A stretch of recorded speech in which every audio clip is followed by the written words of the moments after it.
À la page 64 du chapitre 38 de mes notes de cours, on va résoudre maintenant une situation extrêmement intéressante, la situation 3 de la section 3.6 de Séguin.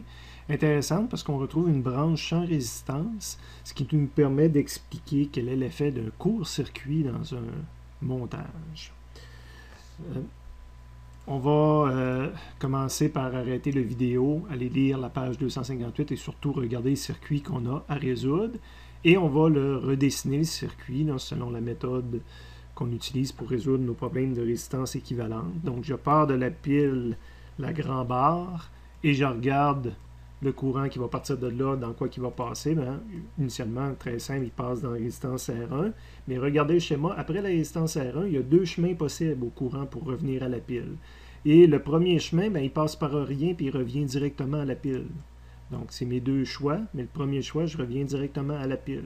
Le deuxième choix, ben, je peux passer par R2, R3, puis revenir à la pile. Et je veux un dessin équivalent de ce circuit-là. Si nécessaire, je vais utiliser encore mes formules de base, et on avait toujours des résistances de 60 ohms, et je veux avoir la résistance équivalente. Et je pourrais faire le développement en bas. D'ailleurs, on va le faire en premier, pour expliquer avec les formules d'en haut là, à quoi qu'on arrive.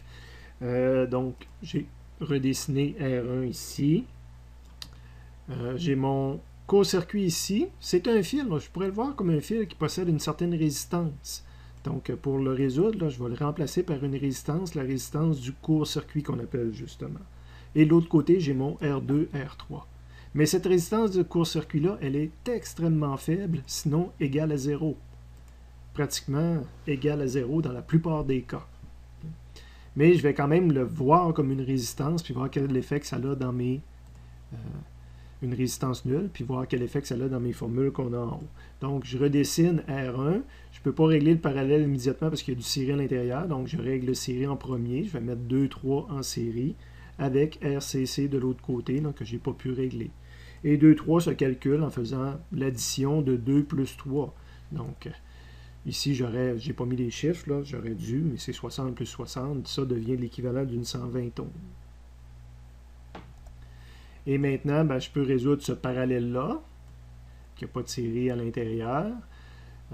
Donc, je vais remplacer ces deux résistances-là par une résistance que je vais appeler RCC23.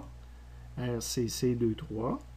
Je vais la calculer avec la formule qu'on a en haut pour une résistance en parallèle. Donc, c'est RCC fois R23, RCC plus R23. Je la remplace par les chiffres.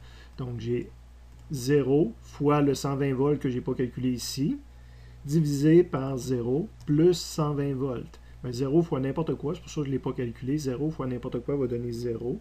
Puis 0 divisé par R23 ou par n'importe quoi va donner 0 volts.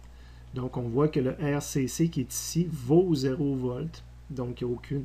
Quand je le mets en série, je fais R1 plus 0 volts, ça reste R1. Donc, ma réponse, c'est R1. Et toutes les fois que j'ai un court-circuit comme ça, je ne suis pas obligé d'aller le raisonner. C'est une démonstration. Toutes les fois que j'ai un court-circuit, ça neutralise toutes les résistances. Le courant électrique est extrêmement paresseux. Quand il arrive ici et qu'il a le choix de passer, il va prendre le chemin le plus facile. Habituellement, il prend le chemin le plus facile en proportion de la facilité, mais là, c'est tellement facile qu'il prend tous les électrons vont prendre le chemin le plus facile, puis il n'y a rien qui passe de l'autre côté. Donc, ma résistance, le courant électrique, c'est comme si il passerait dans un circuit où j'ai juste R1 à passer.